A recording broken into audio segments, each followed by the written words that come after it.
Hey guys, Joshua Peterson, Peterson Electric here today in Fort Collins on a service call. It's an apartment complex kind of off of Horsetooth and LeMay. Issue is that the lighting went out tonight and there's like 19 poles out. We traced it down to, first of all, trying to figure out which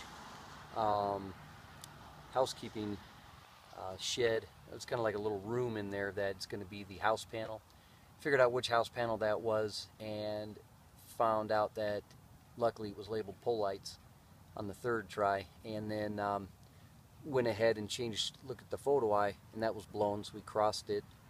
And then there's a junction box that joined from the inside panel, a contactor box, because the photo eye turned on a contactor, and then it had 4 separate poles that came out.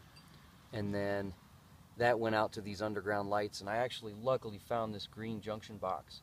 So I want to show you this. Took out an old splice right here.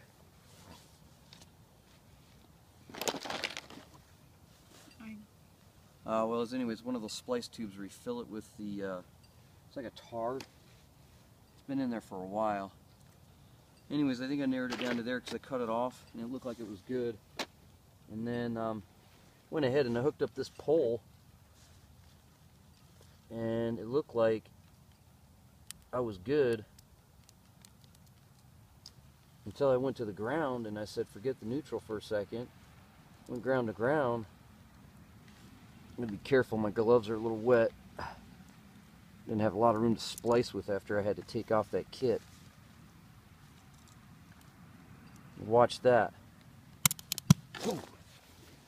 So it's about the only way I can test this, because they all join in here in this little manhole, and I have to go through each one because there's 4 separate loads going out from the line and figure out what went out. It looks like so far ground, which makes sense because on my meter I actually found 2.5 ohms of resistance on the ground, and there shouldn't have been anything. And then the neutral was a little bit higher. It was like 4.5 ohms. So, and these got CFL bulbs, and they're like 14 watts a pop. Even at 10 of them, that's like 1.4 ohms.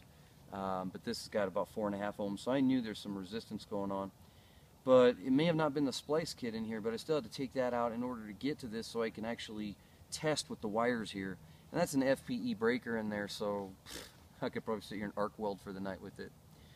Anyways, we'll try to get back to you in a second video. It might be a few days from now when it's sunnier out, when I can figure out what the heck's going on. But I need to get on at least as many lights as possible. I've got 9 on, but I got to get at least, the other 8 on of these 9 right here to figure out what's going on. Alright, thanks guys.